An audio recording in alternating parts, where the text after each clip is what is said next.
Okay, so electricity. Now, you need to know something here. Listen up.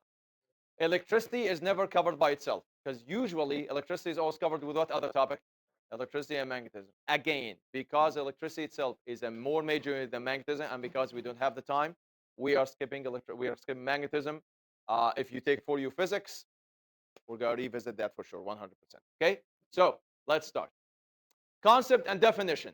What is the definition of electricity? Electricity is any physical event or phenomenon that is due to the existence of what? Electric charges. Okay? Some people say existence and motion. I think if you just say the existence, that's enough, because if they exist, they also could move, and we know that they always are on the move. Okay? So electricity is any physical event that is due to the existence of electric charges. Okay? An electric charge is a property of any object in the universe. Every single object in this universe is what has an electric charge. It's either electrically charged, what, positively or negatively. Or what's the third option? It could be what? It could have as much of each, which means what? This will make it what? This will make it neutral. So you might even ask a more fundamental question. Why does an object have an electric charge? Simply because matter contains two types of particles with their own indivisible charges. What does indivisible mean?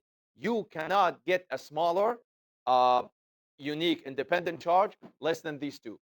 You can never get a charge less than a proton, which are positive by nature, and you can never get a charge less than electron, which is negative by nature. Has anyone heard of the word quarks? Quarks, yes. So obviously, that's what the next slide is about.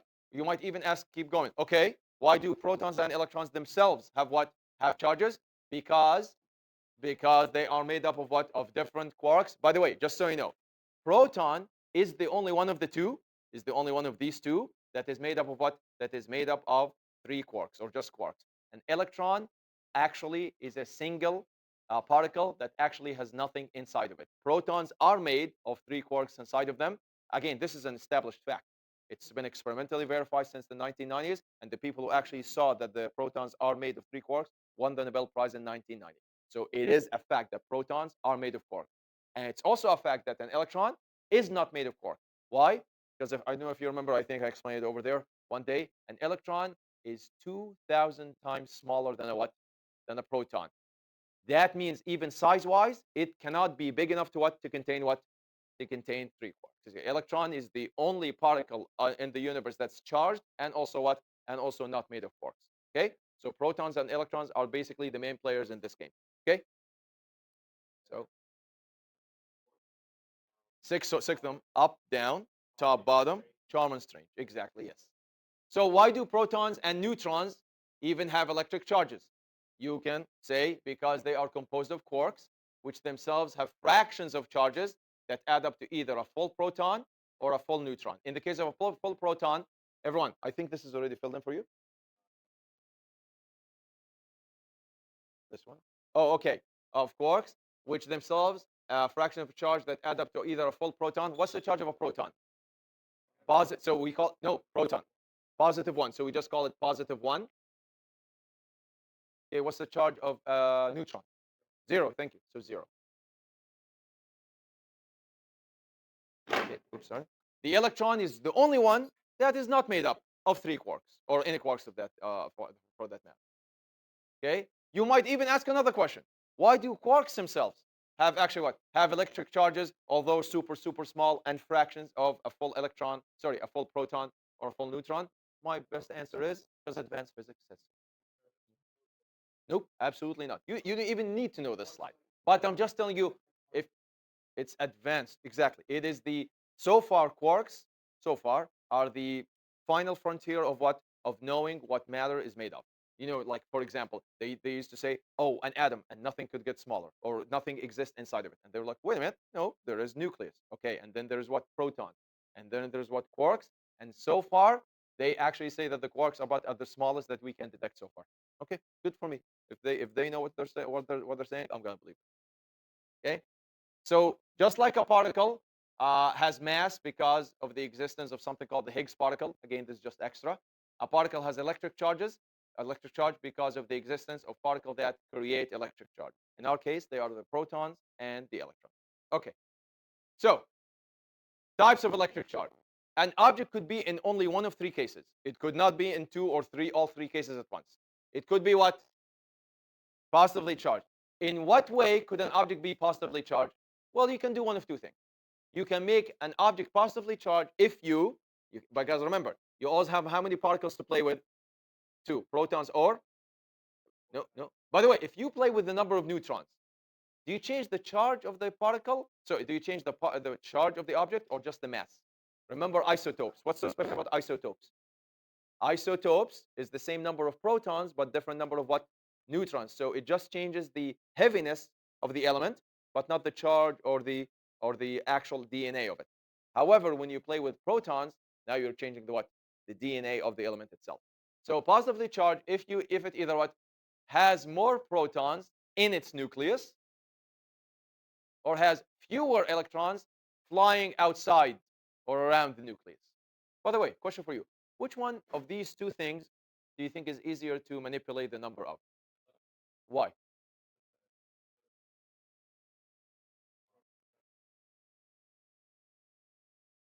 Okay, how about if you talk about what is holding the protons and neutrons together?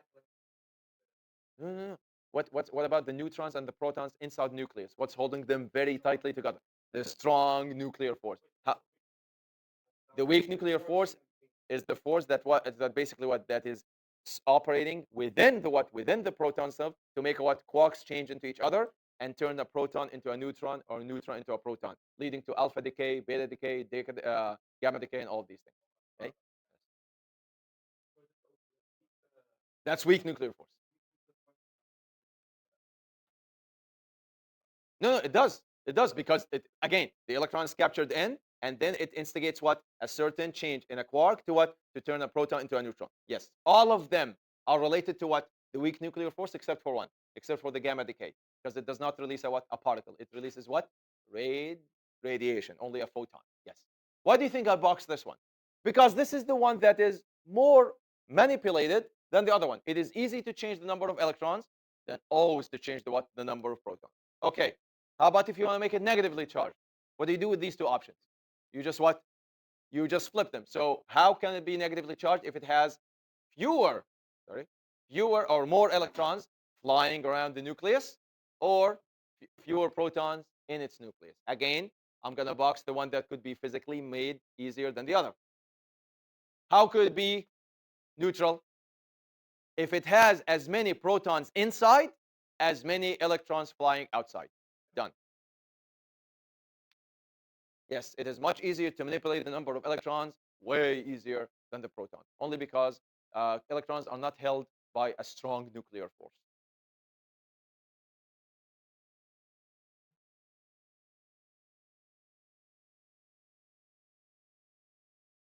Right? Mhm. Okay. So now, what's the physical symbol of? Oh, sorry. There's another one. My bad. Yes. So it is next to impossible to manipulate the number of protons inside nucleus. It is much easier to manipulate the number of electrons flying outside. Because remember, electromagnetic force is much, much, much weaker than strong outside of the nucleus. Sorry, inside the nucleus. Okay, come on. Okay, what do you think the physical symbol for electric charge is? Hmm? Problem is, we used E before. Capital E is what? Capital E. Energy, and small e is electron charge. EC, though? No, there's no symbol for EC. Sorry, there's no symbol EC used in physics. It's a one single letter symbol. No, V is voltage. See, you're hovering around it. V is voltage. No, not C. C is what was C? C is the specific heat capacity, among other things. Yes, Hannah, did you have your hand up? Small. Why small W? Did you say what? But watt is a unit. I'm talking about a physical symbol, like in in a math equation, not as a unit after number.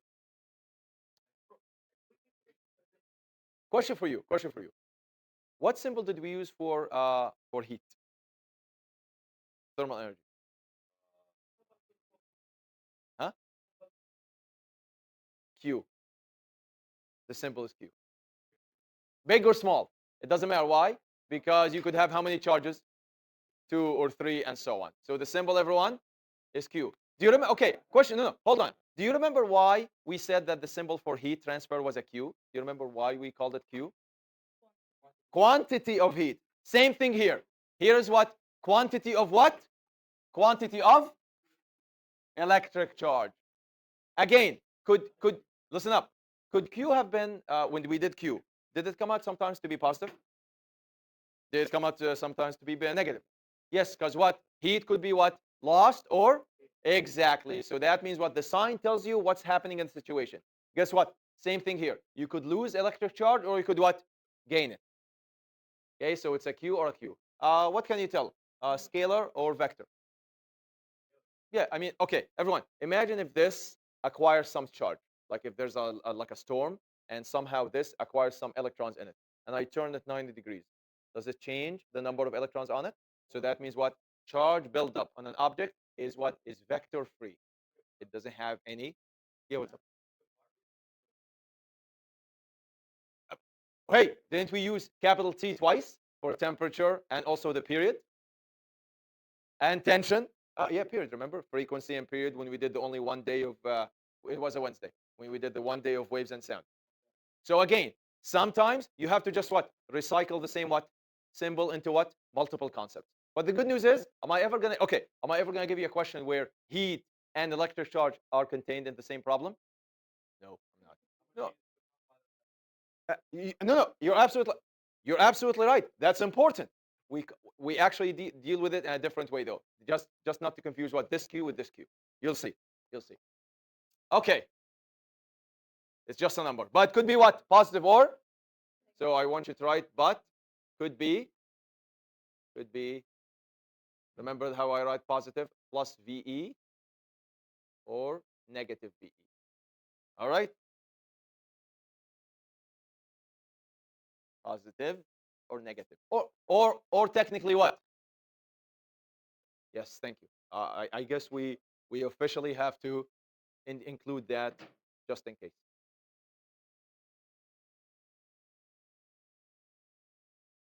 Okay. All right. Yes, it must have the direction, of course. Okay. How do we measure electric charge?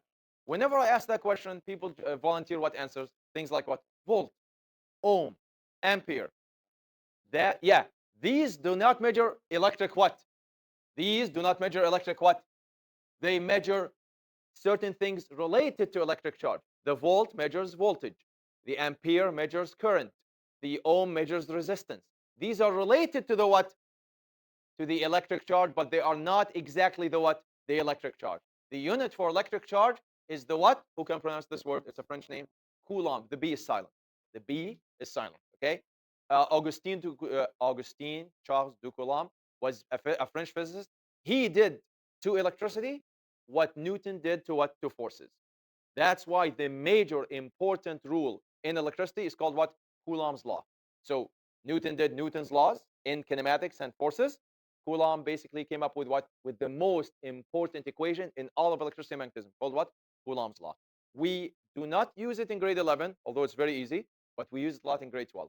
It's actually very similar to the gravitational force law, like the big F capital G. Okay, but you don't have to worry about it. We focus more on circuits here. Okay, all right. What's the symbol for this unit? Small or capital? Capital because it's a name person like joules or newtons or watts and hertz and so on. Okay. The coulomb is a fundamental unit by itself. So now, what does that mean? We are extending our what we call basic system of units from just these three to how many now?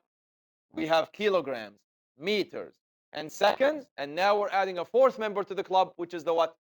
The coulomb. And the coulomb is what? Is the fundamental unit to measure how much electric charge in a way how many electrons are what have basically been captured by a certain object. Okay, so now we have extended it to 4. So this means that the fundamental system of units now is composed of 4, not just 3 units: kg, m, s, and capital C. All of them are names are not names of people except the last one. Kilogram is not named person, meter is not, second is not, coulomb is.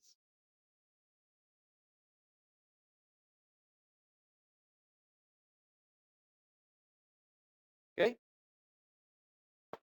All right. Okay, it's think about it. It's a unit. Can you affix any scale you want to? Yeah, I mean, come on, watts. You could have what? You could have kilowatts, megawatts, gigawatts, or you could have the lower scale, which is what? Milliwatts. Thank you. A scale does not have anything to do with the unit. If it gets small or big, it depends on the situation. Good question. All right. The fundamental elementary charge. What is the smallest, unique, indivisible, and complete charge in the whole universe? It's the charge of a single electron. You might ask, why can't I say it's the charge of a proton? Technically, the charge of an electron and proton must be the what? Must be the same. Exactly. They cannot define the elementary charge in terms of proton, because technically, could a proton technically be broken down? Yes, it could, and it has been, and it's been proven to be what? To involve things inside of it. An electron doesn't. That's why you will never identify or define the fundamental charge as the charge of a proton. Even though magnitude-wise, it is correct, but the definition has to do with an electron. Okay? So the smallest complete electric charge that could ever exist by itself is, as one whole piece, the charge of a single electron, or equivalently, a single proton. But we're always gonna what? Gonna go with the electron way of defining it. Okay? What's the symbol for the charge? Again, it's electron. So what is it? Hmm. E. Small or capital though? Small. Can't be capital because capital E is standard for energy. There we go. E. By the way, you have to put what on top of the E? What do you think you have to put a minus? Okay, hold on. If there's a minus, there also might be a what? And we said that there's an electron and there's a positive electron, remember? Exactly. Remember beta negative decay and beta positive decay. If we are talking about the fundamental particle itself, you have got to put the minus. I did not make the rules. I was born into them as much as you were. Okay? Okay. What is the value of a single electron charge? Now, do you expect an electron, a single electron, the smallest particle in the universe, to contain a lot of charge or an insanely small amount of charge? Unbelievably little bit. Everyone, this is one of the fundamental constants of the universe. How fundamental? As fundamental as the gravitational constant of 6.67 times 10 to the negative 11, as pi, as whatever you, as the speed of light in vacuum. Here it is. Boom. Oh, so, by the way, there's no need for this arrow. I'm not sure why it's here. What makes this number small? The first negative or the second negative? Exactly. This does not make it small. This makes it what? This negative just makes the number what? Negative. This negative, though, makes it what? Makes it a very small power of 10. Yes.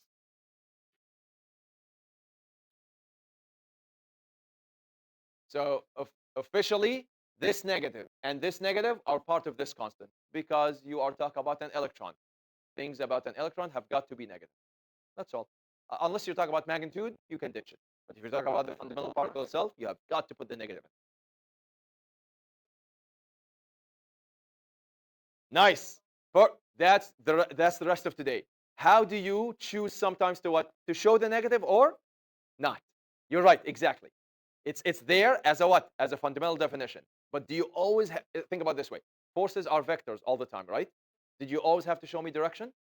No, you could make it what? Positive or negative, and that stands for what? For direction. So there are always ways around it. Yep. Okay. Yes. Oh, okay. If you're defining a positron, you would just go like this, and you would put positive here and positive here. Because remember, what did we say the positron is? It's the identical opposite twin of a what? Of an electron. Exactly every single thing is the same except for one thing. Instead of a negatively charged, it's positively charged. Every single thing else is the same. Okay, it's antiparticle, antimatter, antiparticle. That's exactly what it is. Okay? Thank you. Yes, magnitude-wise, it's the same thing, but instead, it's what? It's as if it was a what? A proton, just 2,000 smaller in mass. Yeah, thank you. See, obviously, this doesn't change. This stays what? Because that means the size. This one changes because it flips the what? The sign. Nice. Okay, ladies and gentlemen, this equation we're going to use today for what? For how much charge is acquired by a certain object. So to relate the charge on an object to the number of electrons, now you can always do one of two things with electrons. You can either what? Remove them from the object, or what? Remove them or add them, or basically put them on the object. Okay, we use the following simple formula. A charge on an object is how many electrons are involved times the charge of a single one of them, because electrons are all exactly identical. By the way, there is absolutely no way in the universe to distinguish between two electrons. They're exactly the same in size, in properties, and in charge. By the way, if you're ever going to take grade 12 chemistry, or even first year, or even become a chemical engineer or a chemist, um, the only time that two electrons are distinguishable, the only time that two electrons are distinguishable is when they're what? Is when they're actually around the nucleus on the same energy level. On the same energy level. They have what we call different spin. I think, Miss Young, I think in grade 12 they do introduce the idea of spin. You don't even have to understand what spin is. It's just an extra property to distinguish between electrons. And when two electrons are exactly at the same energy level, they cannot have all the exact same features. They have to be different in one thing. And that one thing is what's known as spin. Okay. Now, okay, Yasmin, what does it say in front of the equation? No signs what? No signs necessary. Everyone, please do me a favor. Do not use signs in this equation. Even though the E by default is what? E by default is negative. But please do not bother about that, okay? Because then you will actually what? You might get confused as what the meaning of the number is. Just make it positive all the time. Just make it positive as a magnitude all the time. How do you understand if it's positive or negative? Just look at the problem. If you add, everyone, if you add electrons to something, if Baha is walking in cold, dry weather, and you're what? You're rubbing on the floor. Exactly. What are you doing? You're collecting electrons. You're getting more negative. If the opposite happens, you're getting less negative, or what? Thank you. Less negative is more positive. Thank you. Perfect. Right? So this is the equation we're going to use for a lot of the calculations today. Okay? All right. Oh, perfect. Okay. So now we go to the other note. Everyone should have. It's just one side. Charge transfer. Everyone should have it. Just charge. Oh yeah, there we go. Charge transfer. Okay. All right.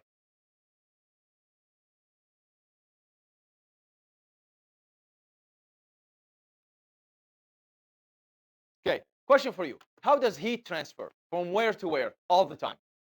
Can you ever transfer heat from cold to hot? No way. If you're ever holding a hot cup of coffee, your hand doesn't get colder at the expense of the cup getting what? Getting warmer. What happens? The other way around. The coffee gets what? Cooler. Your hand gets what? Warmer. So that means what? You always go from what? More thermal energy to what? What happens in electricity? Exactly the same way. What happens where someone has more electrons to the one that has what? Fewer electrons. Exactly. When two objects are brought into physical contact, by the way, here's the good news about what? About electricity. Everyone, the two objects do not, listen up, the two objects do not need to physically touch. If the distance between them is super small, electrons could actually what? Hop. And actually, the scientific term for electron movement between objects in physics is actually what? Hopping. Not moving, not transferring. They actually call it electron hopping, electron jumping, or electron hopping. Electric charge will move between them in the form of flow or current. When if Baha is walking and he acquires electric charge, and then he touches a what? Like a metallic knob, that little zap that he feels of electroshock is basically what? Exactly, is the flow of electron from him to the metallic knob. To what? To equalize everything, because he's more what? He's more charged up than the electric knob. So it needs to what? He needs to be, how many people have heard of the term grounded? In electricity. When you ground something, you basically what? You connect it to the ground, because the ground acts as what? As the ultimate reservoir of charges. Basically, if you ever want to make sure that something does not get electrocuted, always make sure that there's a what? That there's a grounding wire. You see what I mean? Such that whenever there's any surplus of charge on the object, within a nanosecond, the Earth would just what? Suck suck it to actually what? To completely what? Minimize the what? The electric buildup on that. That's why they call the grounding wire. Okay. Until the charge is what? Is balanced. What do we call that? Instead of thermal equilibrium, we call it what now? Electric equilibrium. Thank you. Yes. Okay. Just like thermal energy moves between two objects of different temperatures until they reach thermal equilibrium, electric charges does the same thing, just with an electron flow. Okay, just with an electron flow. All right. Okay. What's the next slide? Mathematical formula. Okay. Question for you, everyone. Can someone remind me what was the equation for two-object heat transfer? Was it a short or a long one? Yeah, but tell me what did it depend on? Like what variables actually were present in the equation? Come on, the long equation of two-object heat transfer. It's M. So you had M1, M2. Keep going. C1, C2. What else? TF, but that was shared between the two, or common to the two, I should say. And then what? TI1 and TI2. So basically, what did you need to know about each object? Everyone, out of the two objects, what did you need to know about each of them? You need to know how many things? Three things. You need to know the mass of each one. Also the what? Come on.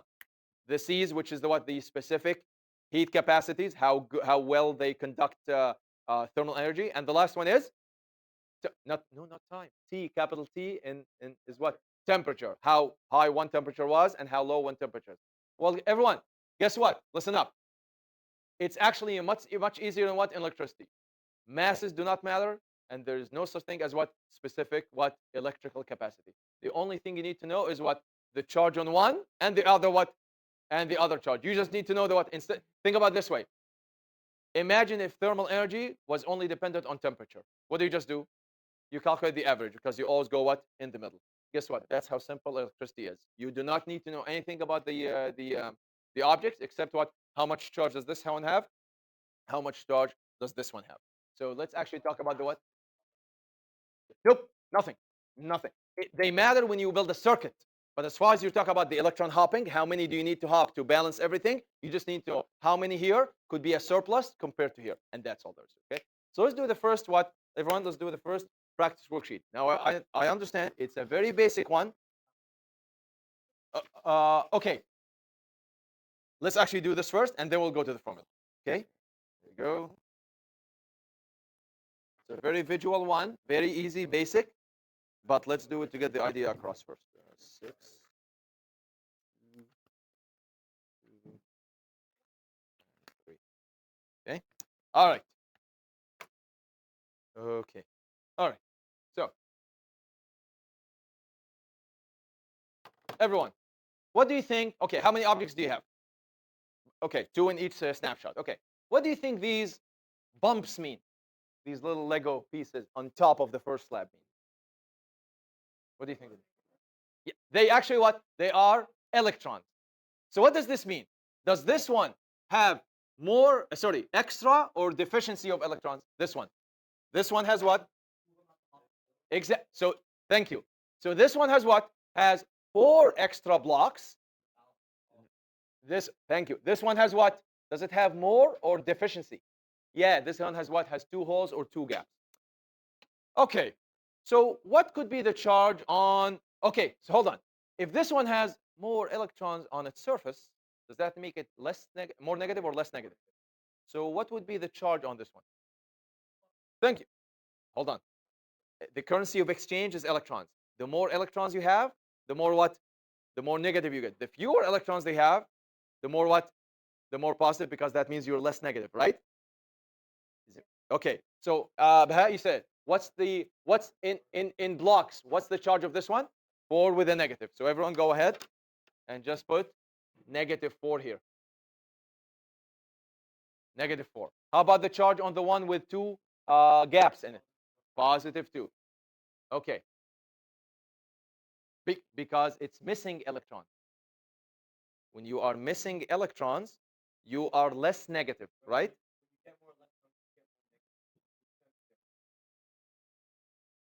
Okay, think about it this way. Right now, you're neutral, right?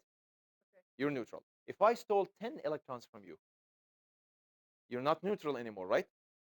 But you have what? You have more protons. That makes you what? More negative or more positive? Boom. That's it. That's exactly what it means. The left side, I made it. I stole 2 electrons from it. That's what the 2 gaps mean. It doesn't have to be extra. I did not. Everyone, listen up. Everyone, listen up. Yasmin is making a good point. Do you have to add positive protons to something to make it positive? No. You can add positives or take what? I always take negatives. The 2 gaps that are missing.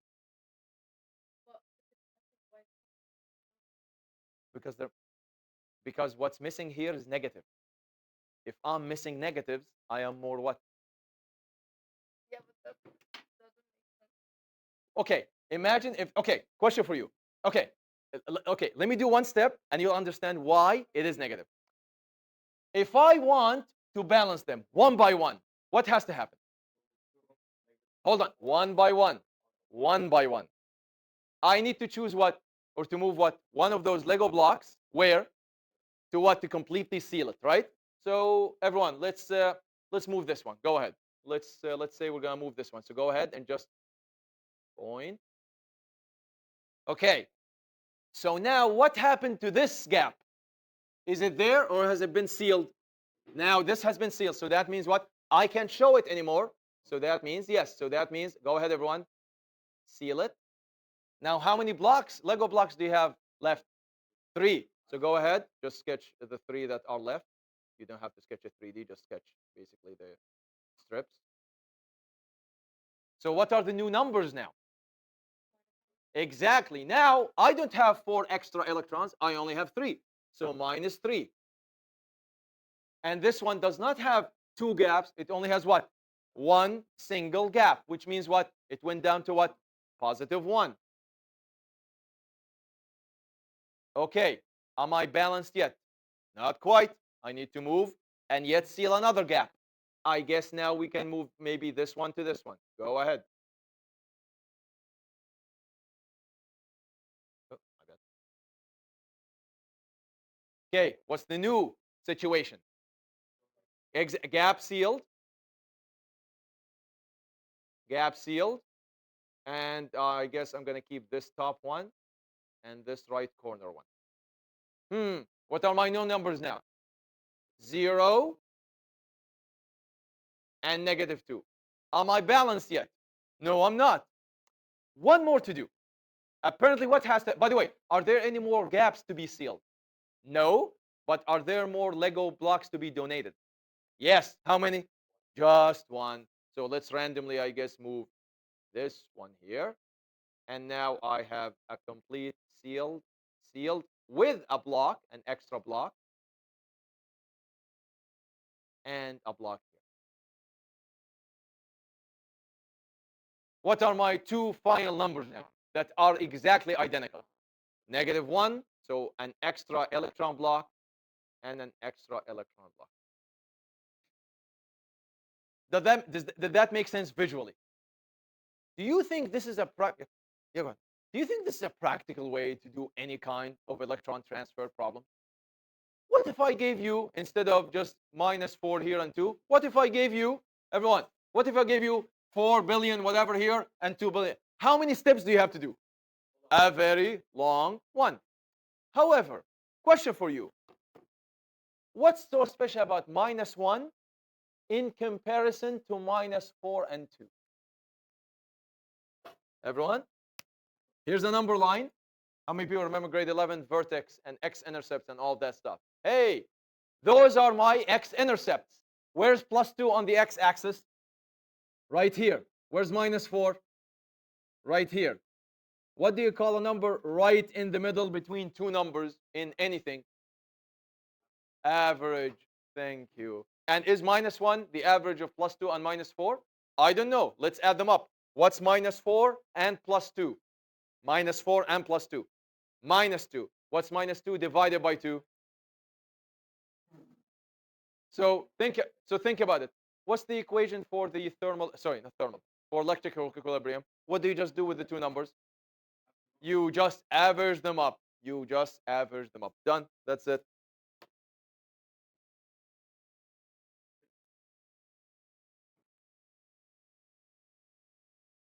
Oh, it was already.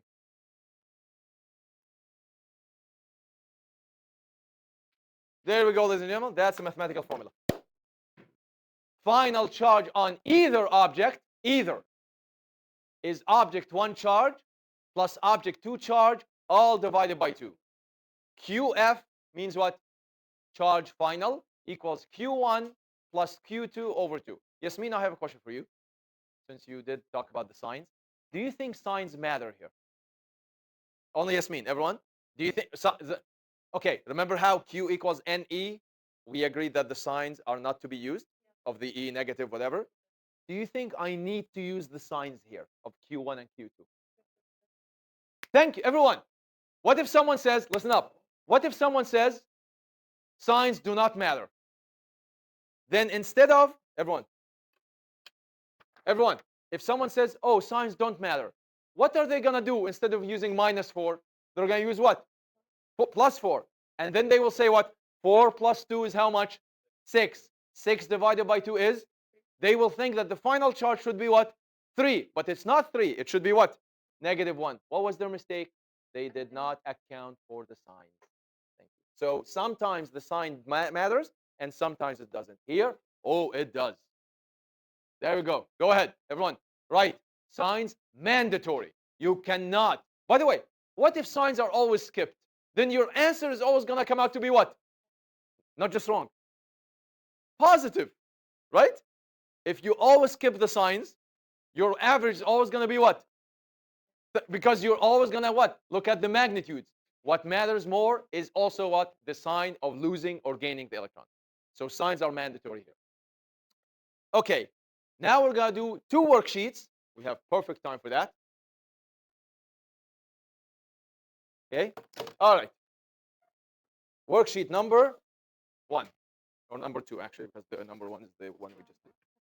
Yes. 1, 2, 3.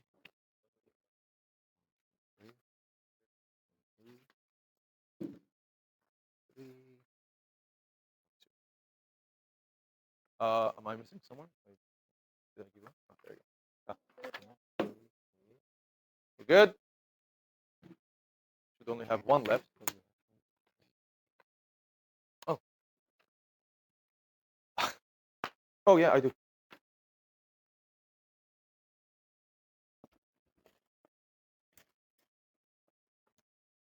Okay.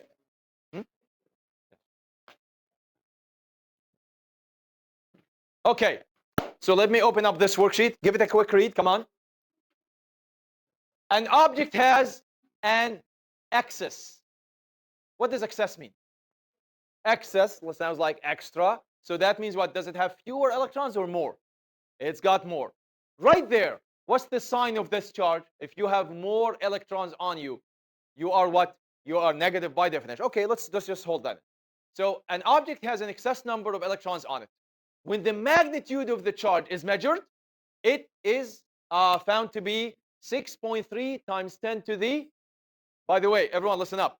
Get used to what? Small scales in this unit. Coulombs are always in what? Small scale. By the way, just so you know, a coulomb is a huge amount of charge. It only takes half a coulomb to cause what? To cause heart seizure. To basically call fibrillation of the heart.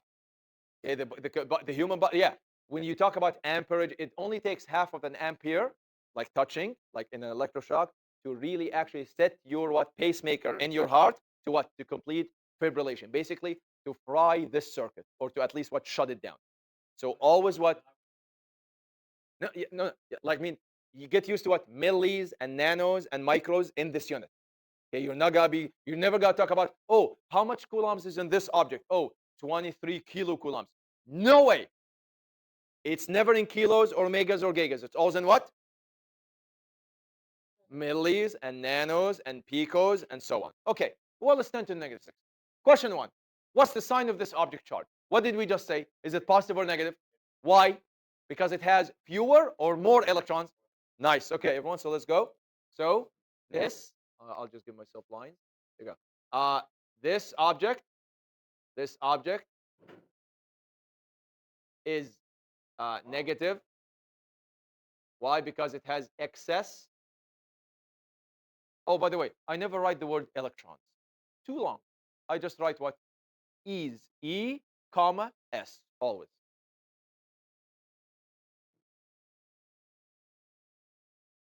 How many excess electrons are there?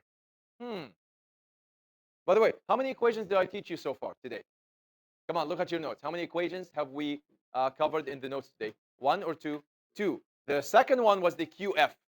Fine, but that only QF only deals with how many objects? I don't have two objects so far. I only have look at one. I need the first one I taught you today. What was it? Thank you. Q equals NE. Which one is the question asking? What does it say? How what? How many?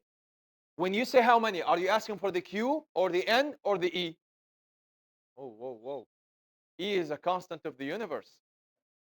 S, exactly. N is the number of the electrons we're dealing with. Everyone, I will never ask you to find E. E is like the pi. Okay, if I ask you, does anyone know the equation for the area of a circle? A equals pi r squared. Do you ever solve for pi? You use it. You either solve for A or you solve for r squared or r. Here, same thing. You either solve for N or you solve for what? Which one are you solving for here? N, because you're given the what? You're given the charge. You're given the coulombs. Okay. Uh, should we plug in the numbers and then rearrange, or rearrange and then plug in the numbers? Doesn't matter. Okay. This is easy enough to rearrange. So everyone, go ahead. How do you rearrange this one to solve for N? Exactly. Q over E. All right. Now, we did establish, everyone, we did establish, listen up. We did establish that the charge is what? But should we bother with signs in this equation? Mariam, what do you think? Think about it. If you're going to divide a negative by a positive, what do you get? A negative. Do you really want to get a negative number of electrons? That's my point. Treat this always as a magnitude equation. All right. So 6.3 times 10 to the negative 6, I think. Yes. Divided by what? What's the famous number for the charge of a single electron without the sign? 1.6 times 10 to the negative 19. By the way, would you expect this to be a huge value or a small value? Nope. Think, everyone think. A huge. Uh-huh. Yes. 13.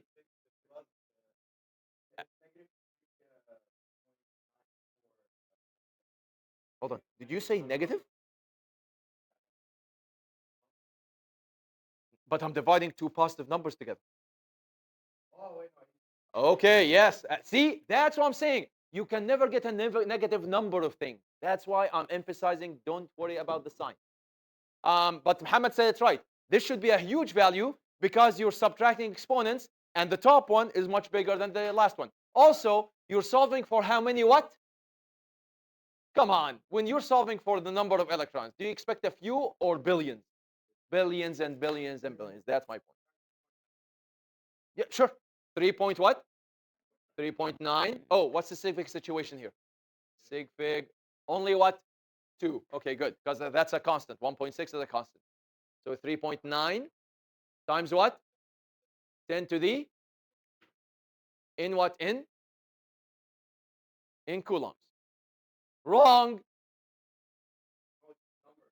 Okay. Remember, We cannot use coulombs because we already have what?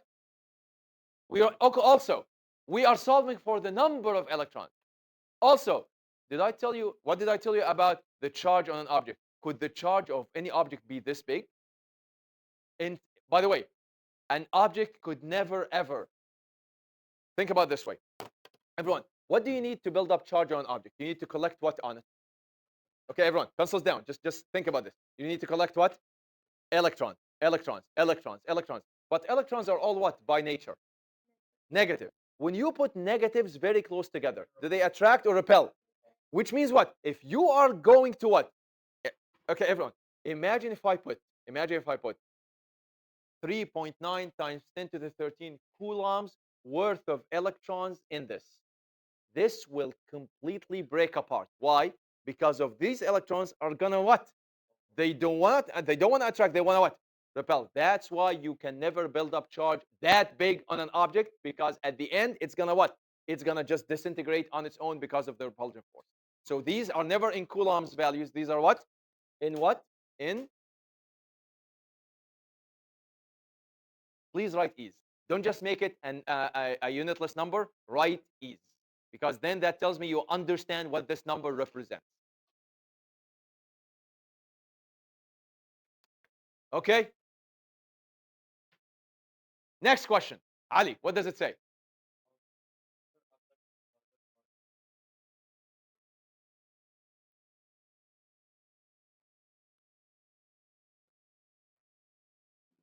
So now I'm dealing with what? One object transfer or two?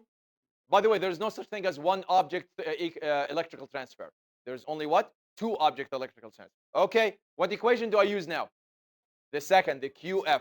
And do signs matter now? Yes, they do. And apparently, my first number is going to be what? No. Apparently, if my Q1 was negative. How about this one? It says what? It says positive charge. Okay, let's do this. So QF, Q final equals, you don't have to write the equation. You can just jump to the numbers. I'm just going to write it. Okay. What's my first number? Come on. No, no, no. Not the number of electrons. The actual charge itself. Negative. Yeah, negative 6.3 times 10 to the negative 6. Plus, what's my second object charge? 8.4 times 10 to the negative 6.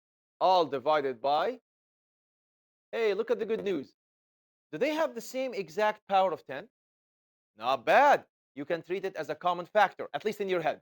So everyone, imagine, look, imagine this number, this calculation to just be these two things. Everyone, what's negative 6.3 plus 8.4? 2.1 times what? Times 10, because it's a common factor. It factors, but it doesn't cancel. So this will be what? As you said, 2.1 times 10 to the negative 6, all divided by 2. How much is that? Well, 2.1 divided by 2 is 1.05. 1.05 times 10 to the what? Is this in ease or in actual coulombs? I'll give you a few ways to always tell. First of all, I'm telling you, use what unit? Okay, so you don't have to guess. Second thing, could you ever get this ease? By the way, what does this mean? When you have a number with a power of 10 to the negative 6, is that number bigger than 1 or less than 1? Can you ever get a fraction of an electron? No. So this is not a fraction of an electron. It's a fraction of a coulomb. That's always how you remember.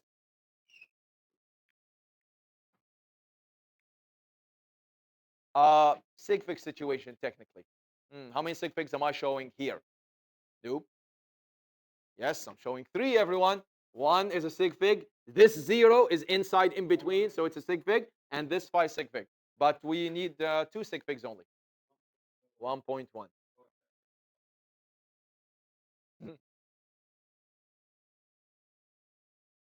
Very good.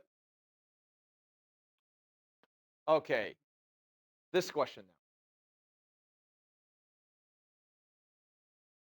how many electrons were given by one object to the other to achieve the what? To achieve the charge balance equilibrium. Okay, everyone, pencils down. Let me show you a very good way to really understand this. Everyone, pencils down. So let's take out these numbers. Okay. How many objects do I have, everyone? How many objects? How many objects do I have in my hand? Okay, everyone, eyes on me. Are they touching right now? So right now, this is individually a Q1, and this is individually a what? Q2. What was the charge on this one? The charge, negative 6.3 microcoulombs. What was the charge on this one? Positive 8.4 microcoulombs. Okay, question for you. This one's negative, right? This one's what? What does it mean to be negative? Do you have fewer or more electrons? You got more electrons on you. What does it mean to be positive? There's no way the electrons are going to go from where? From here to here, because this one needs electrons, right? Everyone, does this one have more or fewer electrons? How about this one? Which one gives to the other? The one that is richer in electrons. So that means what? A certain number of electrons are going to migrate here until what? Until the whole thing becomes what? Good. So that, you see how I imagined it to be separate and then they touched? That's exactly how they're going to what? How they're going to sketch.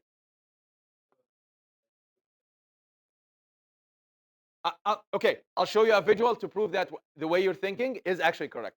So everyone, go ahead. Sketch what? A sphere here and a sphere here. Those represent the what? The two objects. Thank you. So we're going to call this 1, and we're going to call this 2. Are they touching right now? No, they're not. So let's actually write the individual initial charges on them. So what was the charge on this one? Yep, go ahead. Just on top of each one. Just give me a second to just, yeah, now we're good. So this one was negative 6.3 times 10 to the negative 6 coulombs. And this one's what? Positive 8.4 times 10 to the negative 6 coulombs. Okay. And then they touched. So go ahead here, everyone, and sketch the two circles, but very close together.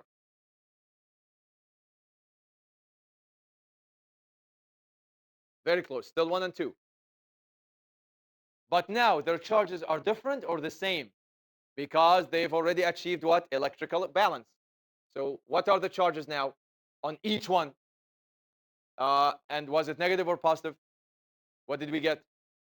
We got this number. Oh, by the way, should we use that or should we use the number before it? Hmm? Yeah, I'd rather not use the rounded one. I'd rather use the what? The exact one. So everyone, let's actually write 1.05. Go ahead. 1.05 times 10 to the negative 6c, positive. You don't have to write positive, but I'm just going to write to emphasize. And positive 1.05 times 10 to the negative 6c. Okay. Question for you, everyone. Is this the initial or the final instant?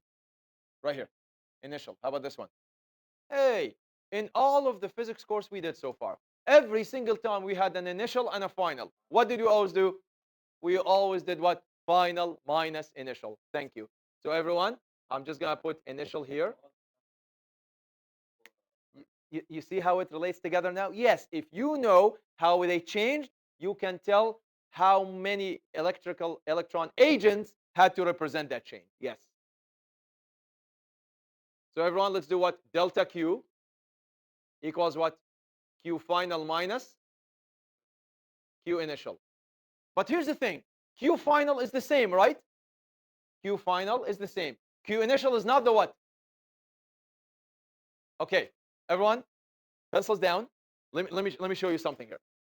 Okay, everyone, I need someone's help here. I'm gonna look at object number 1. So I'm gonna look at the change. Everyone, look. I'm gonna look at the change that object number 1 went through. So QF1 minus Q I1. Okay, come on, give me numbers. What was the QF on 1? No, final. 1.05. Okay, good. Minus. What was the initial on 1? Come on, everyone, just focus. No. I see people writing. Do not write this down. I'm just showing you an interesting feature. Well, so do I need another negative? Yes, you do. All right. Okay, come on. What happens to these two negatives? they become positive. They cancel each other to positive. So what do I get? 1.05 plus 6.3, which is 7.35, right? Yes, 7.35 times 10 to the what? Are we good so far? Okay. Let me do the delta Q for object number what? All right. Delta Q. No, it's you know what? You're hovering around it. It can't be identical, my friend, because one of them lost, but the other one what? So instead, yes, QF2, is it the same still? Yes, QF never changes. But what's my Q2? Come on, what was the charge on the second object? Split. Yes, 8.4, positive, so 8.4. What's 1.05 minus 8.4 without even doing it? Exactly. Do you see what I mean here? So did it really matter which delta you went through, object 1 or object 2? No, because we're only using the magnitude. Perfect. So I'm going to choose here to go with what? With object number 1. Go ahead, everyone. Equals 1.05 times 10 to the negative 6 minus 6.3, 7.35. So, okay. Okay. Is the question asking me how much charge moved between them or how many electrons moved between them? How many electrons? I'm not there yet. All I did so far was how much charge was exchanged between them. How do you go from coulombs to the number of electrons? What equation do you use now? Exactly. You use the Q equals NE. So now we use Q equals NE, where my Q is this one now. Done. So N equals Q. By the way, you can write Q, you can write delta Q to reference this. It's completely up to you. I'm going to write delta Q to really be proper with this question. 7.35 times 10 to the negative 6 divided by how much? What's the famous number? 1.6. Thank you. Again, are we expecting a huge or a small number of electrons? Usually huge, in the billions or trillions or whatever scale, but definitely not in just a few handful ones. I'm going to guess 10 to the 13. What's 7.35? It's between 5 and 6. Sorry. Okay, now I have to agree with what? Sig figs. What's my sig fig situation for the whole problem? 2. So it has to be 4 point and give me 1 decimal only. 0.5? 59, so 4.6. Is this in coulombs or in E's? It's in E's because it's the number of electrons. Can someone play with this number to tell me how big it is? Come on. Remember how we play with exponents? Do we have a 10 to the 13? No, we don't have a 10 to the 13. We have 10 to the 3, 10 to the 9, 10 to the 12. What's 10 to the 12? 10 to the 3 is a kilo. 10 to the 9, 10 to the 6 is a million. 10 to the 9 is a billion. 10 to the 12 is a trillion. But I don't have 10 to the 12. I have 10 to the what? That's okay. I'll steal 1 power and combine it with the 4.6. Look, by the way, this is a common trick with what? With manipulating exponents. This is what I mean. Look, this could be written as 4.6 times 10 to the 1 times 10 to the what? Do you agree? Yes, is. No, not 460, just 46. 46